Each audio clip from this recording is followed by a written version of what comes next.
Hello, my name is Tishana Coker Branch, and this is my project on process of mappings.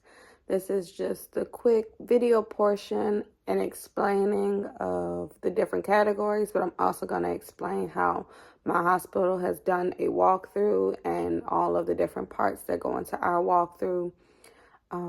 Basically, the projects of mapping, the process of mapping is based on three different categories, which is pre-analytical, analytical, and post-analytical. Which each category, there are multiple people involved, there are multiple steps involved, there are multiple breakdowns of how everything goes. I'm going to try to flip the camera so we can see it, but if not, we're just going to go by each step. So the first step is pre-analytical, which basically going through that, you'll see who places the orders, which at my hospital, the doctors place the orders, or clinicians, which are doctors, nurse practitioners. The nurses will review the orders. Some nurses have guidelines to place orders, which are usually nursing supervisors or charge nurses, depending on the situation. So most of the time we go through the orders being placed by the doctor, and then the patient presents to the laboratory, which at our hospital, they don't come to the laboratory.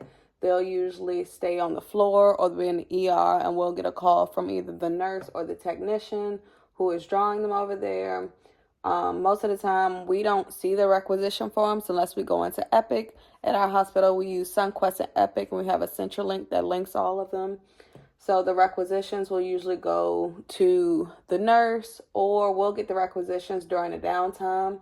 Then we'll move on to specimen time determination for collection. So the doctors and clinicians usually will all figure this stuff out with some lab input at times, but not really, just because I work at a local hospital, so we really don't determine the collection times unless they need help figuring out the best way to go about it for the patient care. Next is specimen collection, which at some hospitals our job does, but at my hospital we do not. We have phlebotomists and the nurses collect, or they have technicians in the lab who are there specifically for collection. Next, we have a specimen log, which our specimen log is all electronic, unless, once again, we're doing a downtime form, and then it is no longer electronic, and we have actual papers with Z numbers and the whole shebang for our lab. Specimen acceptance or rejection. So we have two levels of this in my hospital. The two levels are basically when they come into the lab, our processors will look at the first specimen and make sure it has the collection time on it, the collection date correctly, it's within the correct time span of being run or being drawn. And then it goes to making sure the nurse's information is all on there, all of the patient's information are on there, everything corresponds and is correct. We also double check at this stage to make sure that we only have one specimen within the bag. If there's more than one specimen, it has to be rejected. More than one specimen from different patients. So all the specimens can be one patient in the bag, but once one specimen is not labeled correctly or has no label on it, has no patient identifiers, or if the specimen has two different patients in one bag, then that's called for rejection for our hospital. The next line is a specimen assigned according to test requisition. So the only time we truly go by test requisition at my hospital is when we are on a downtime. We always follow requisitions. We don't necessarily see them. Our requisitions are just come down with true patient labels. If we ever have to go into the system and pull labels for a nurse, we require the doctor's orders just to make sure we're truly fulfilling everything the doctor needs from us. The next step, at this point, that was all pre-analytical for that step. The next step would be downward at the analytical part, which is check quality, routine quality checks completed, which is basically QC for us. That is still in the pre-analytical phase. And then once we get to the testing, which is the next one, specimen analysis, that's the analytical phase. The next step would be the test results analysis. So we want to make sure that the test results are proper. They basically are everything that all of our guidelines that we have to follow, we have to make sure that they are, sorry, I'm blanking on the word. You want to make sure that all your checks are just proper with them.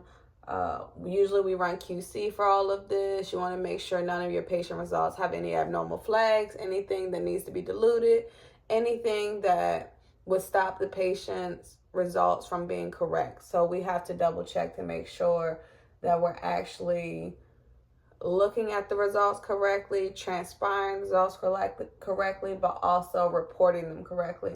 So the next step is test results communicated, and reported. So that's just saying that I have made sure everything is correct on my end, and now I can give it to the nurse or call the doctor and let them know what's going on. The next step is test result recorded. Some people have a physical record book, but we have an electronic one, and then documents and records maintained and filed and stored, which usually this happens within the lab. It's also electronically in the lab, but at the end of all of this, we have an actual binder in our lab, but we don't keep it in the lab. The lab director or our lab supervisor comes and they have a binder with all of these different things in there. And at this point, we're in that post-analytical phase with this line down here. With all of these things, that's just the first step of the lab, first step of a walkthrough of how a specimen gets down to the lab. The next line is what happens. So what happens? The doctor determines the need. The laboratorian interacts with the patient, which at our hospital, we don't interact with the patient. It's usually either the nurse or the phlebotomist. Requisitions are reviewed and proper information, so we're making sure everything matches all our P's and Q's. Patient's name, date of birth, MRN, social. Some hospitals don't go by social anymore. We got rid of that, I believe, about 2 years ago. So now we're just MRN, CSN, date of birth, patient's first and last name, middle also, whatever their government, how they choose to go through, male or female. If it's undetermined, then that's what we also have. Just making sure all the proper checks are done with the patient, and we're truly checking wristbands and the whole 9 yards.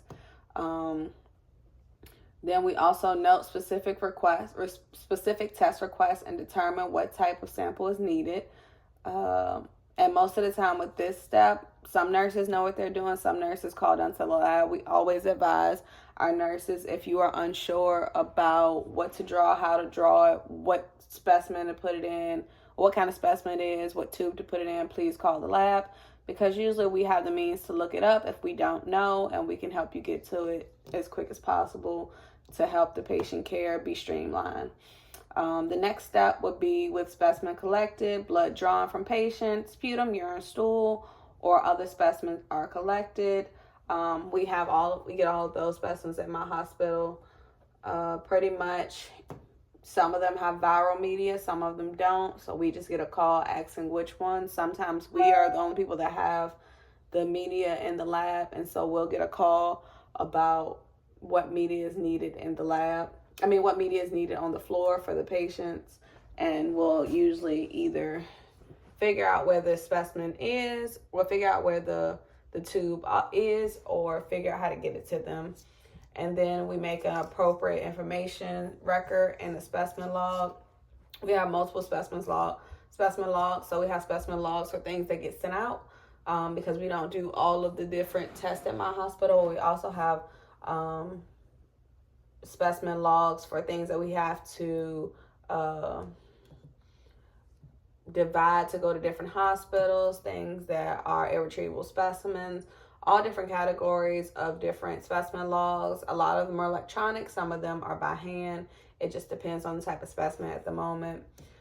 Once we get to the specimen accepted or rejected based on acceptance criteria, we have multiple charts and multiple lists in the lab, but usually this step is done by a lab technician.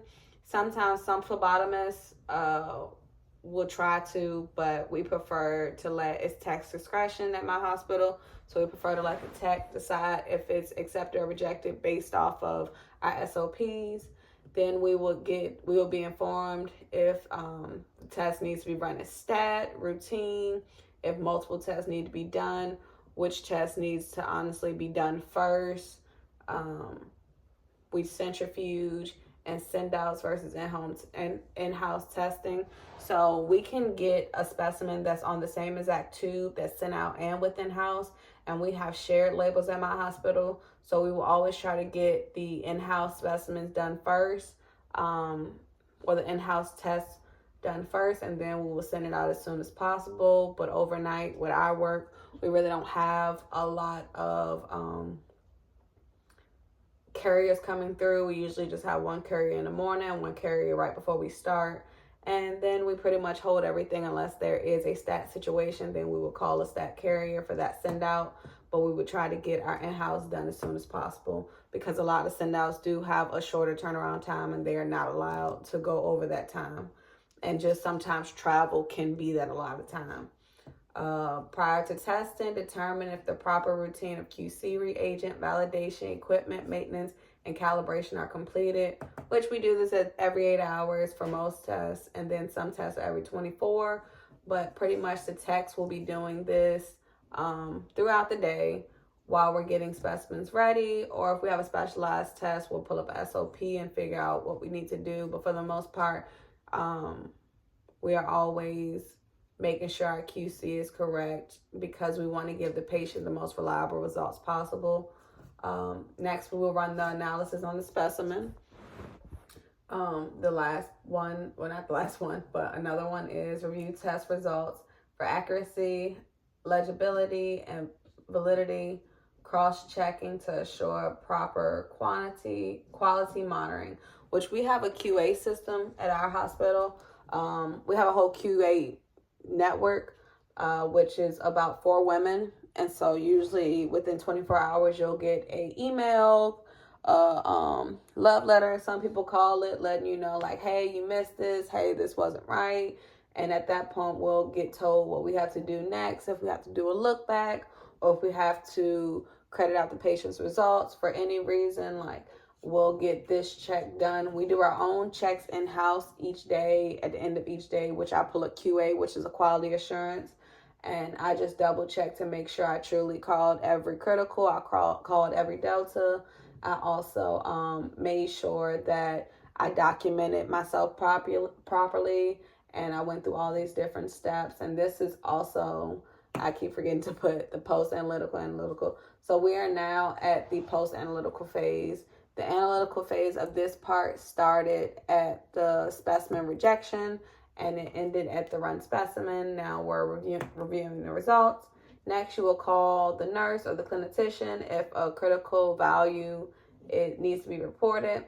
At my hospital, the techs do that ourselves. I know at the other hospital that I was looking into, they have client services do it. So this is also a tech's job here. You would transfer test results into a logbook and record results accurately. I had to do this during our downtime that we had about a week and a half ago. And it was just a lot. I had one accuracy error out of about 300 to 400. Well, not one accuracy error, but one resulting error. I rounded a little too much. But yeah, I got the call from QA at that point that I needed to go in and correct it, which was fine. A few hospitals had a ton of them, so it was bound to happen with everybody doing everything by hand. And then lastly, we'll file and store results in a retrievable fashion just in case CAP comes or anything, and you're supposed to keep a lot of these results for up to like 5 years, I believe. Transfer files to long-term storage, and which we have one, and we pack up everything yearly and send everything there unless it gets a little too full too soon, and dispose of files at an appropriate time, which all of that lands on the lead techs at my hospital and our manager. The next line is who is responsible. So for these steps, the first one, the clinician is responsible for the ordering. When it comes to patient presenting at the lab, if you're going to a doctor's office or anything, usually the patient presents at the laboratory or the phlebotomist and they get drawn. Review the proper information, usually is a clerk, laboratician, or clinician. Note the specific tests. Usually it are the clinicians or the patient usually will request specific tests or go through a whole list of things that need to be done. The person that's drawing the patient is usually the laboratorian. The appropriate information recorded in the specimen log is usually our processor, our clerk, or our lab technician. Specimens rejected, like I said, it's usually tech's discretion, and we decide when we want to reject something as long as we're within protocol. So that will usually be the lab tech. Also, request review testing prior to testing stat. So usually as a tech, you would know what test you're running, if you're running a stat test, if you're running a routine test, why you're running it that way, making sure everything is being centrifuged properly. You are responsible for all these different things. Another one that the lab tech is responsible for is routine QC, reagent validation, equipment maintenance. We are all of those different things. We will also run the analysis. We will then review the results, review the test results. We will call the nurse and results the critical. We will transfer the test results into a logbook. And then lastly, our supervisor will store all the proper paperwork that needs to be stored and where it needs to be stored. The next line is going to be procedures needed. We need to know the doctors need to know their ordering protocols. The patient and the lab tech will need to know customer service when dealing with the patient pretty much. Specimens required for venous blood collection, SOP for each analyte, which is not only on the lab tech, but it's also on the processor, which is the clerk, and the doctor, or the nurse practitioner, or the nurse. Whoever is dealing with that patient's requisitions needs to know the proper steps to be able to help them. When it comes to note the specific test, it would be specimen management. You want to make sure you know your specimen SOPs to know how to collect and properly so that you do not contaminate them. Phlebotomist key competencies, phlebotomist checklists definitely need to be followed because they are drawing those patients daily and you want to make sure they are drawn correctly. Specimen management, criteria, specimen acceptability, usually is on the clerk, laboratorian. Criteria for specimen acceptability usually is on the lab tech also. Guidelines for stat testing, that's on the laboratorian. Specimen SOP for each analyte is on the laboratorian. SOP for each analyte, guidelines for quality checks and all logs for each analyzer or test is on the laboratorian. Specific SOP for each analyte on laboratorian again. Testing, reporting, SOP, specimen management, laboratorian again. We have a lot of things that we do within these pre-analytical, post-analytical, and analytical steps. specimen management, client satisfaction guidelines. Usually this step is on our lab supervisor or manager. They go over those things with us, but we want to make sure that we are caring for the patient and caring for the client. But when it comes to a lot of their little ins and outs, we go by what our SOP states, and then we make sure that they are satisfied after the fact. And that's usually a managerial type of situation, laboratory technician, but also a lead tech. And then lastly, SOP for document and record management. And that's a big cap thing. And that usually falls on our lab supervisor. And the last line that we will go over are pitfalls that could happen. Things that you have to be aware of, things that could happen, and you have to be able to deal with it. So one is an authorized person ordering, which most of the time we don't get alerted of this unless there is something being ordered wrong and they have to get back to that. So that's usually a situation that occurs with the lab, but outside the lab before it gets to the lab. The next thing is lack of timely service and interaction, not client or friendly, which most of the time that is reception. We don't really deal with patients ever. They'll call randomly, but it's usually because they have the wrong number. But at our facility, we normally have to do our customer service with the clinicians and the nurses, and that's usually where our customer service and things come in at. At times you can run into incomplete patient data, incomplete clinical history, and clerical error. And at that point, then it's kind of all hands on deck trying to figure out why this occurred. So we'll bring in the help desk, we'll bring in the doctors, we'll bring in the nurses, we'll call different hospitals to try to get a full clinical history because it does matter for the patient's care. Next, not checking for the following specimen requirements and adamant communication with patient regarding specimen self-collection. I don't know a lot about this. I don't have to deal with this a lot.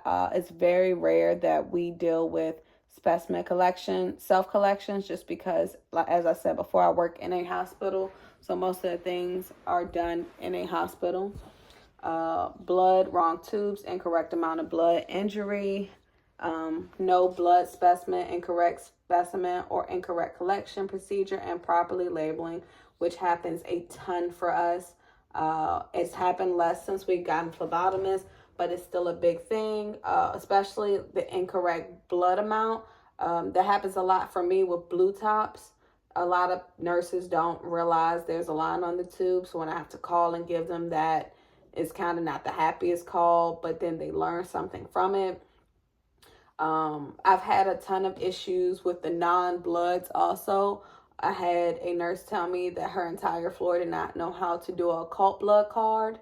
And so, yeah, I got the occult blood card and the developer was already on it.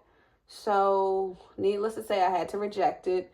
And then I had to walk her through how she was properly supposed to do it at the same time while being courteous about giving my customer service, because she did not feel like she was wrong. And that turned into a whole big another thing. But we ended up getting to the bottom of it, and they learn how to do occult blood properly. But definitely have to check to make sure things are collected correctly. And don't be scared to question a nurse or somebody about how they're doing it. Clerical error, inadequate information, unsatisfactory specimens with hazardous handling conditions, and adequate labeling specimen, but also processing not performed in a timely fashion as ordered, missing tests on a requisition with multiple tests, centrifugation not performed in a timely manner, send out tests not referred in a timely manner, transported. A lot of these steps are dealing with our processing area, which a lot of us techs go into now. But yes, it is a lot, and you need to make sure that no matter how many tests, each patient is taken with proper care. But all of these steps have to be thought of when you're going through this entire process.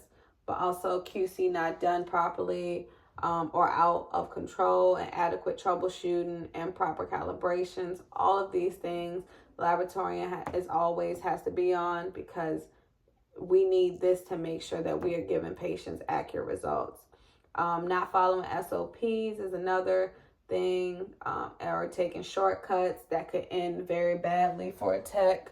So you want to make sure that you are not using, this will not be one of your pitfalls, that you are properly doing what you need to do. Release tests without validated results, interpretation, and adequate cross-checking. I honestly refuse to do this. I will hold a specimen just to make sure that a patient is getting accurate results. Clerical error, analytical printout, results listed in different orders than the logbook reporting columns. Like I said, we have electronics, so this rarely happens for us. It only is a possibility when we have a downtime. Results not communicated in a timely fashion, results lost, criticals are not reported, confidently breached, failure to track referral specimens, or failure to follow up on overdue specimens. So it's very rare that we have overdue specimens, just because a lot of our send out labs are really good at what they do. But also with this area, we get dinged sometimes for critical results not being reported in a timely fashion, just because we have a lot of issues with nurses answering the phone, a lot of issues with just different things of that sort. So we deal with this quite a bit. And the last thing is unable to retrieve information when needed, lack of adhere to documentation retention, or water and moisture damage. I'm pretty sure, I believe my hospital has dealt with water damage before, but not in quite a bit. But lack of retention, I know we've been dinged before by CAP for that. But also trying to retrieve information on patients sometimes is like pulling teeth, and it's very hard. But I do appreciate the fact that a lot of our hospitals in the area work together, so we do get as much information to be able to help treat the patient, to make sure that results are seeming as reliable as possible, on top of all of our pre-checks and post-checks and in-between checks. But when it comes to the mapping process, our turnaround times are a big thing for us. We want to make sure that we're properly rejecting, or properly not like over rejecting specimens. We're properly checking our SOPs at all time, that we are understanding that our productivity is a big thing for us, that we are understanding that understaffing can make this whole process go worse, that sometimes too many hands in the pot can make a specimen be lost. We want to have as least touches as possible to streamline the whole process. But yeah, that's pretty much my entire process of mapping, and I hope you enjoyed. Sorry about not the clearest overview, but I think this was the best I could do at the moment. So thank you.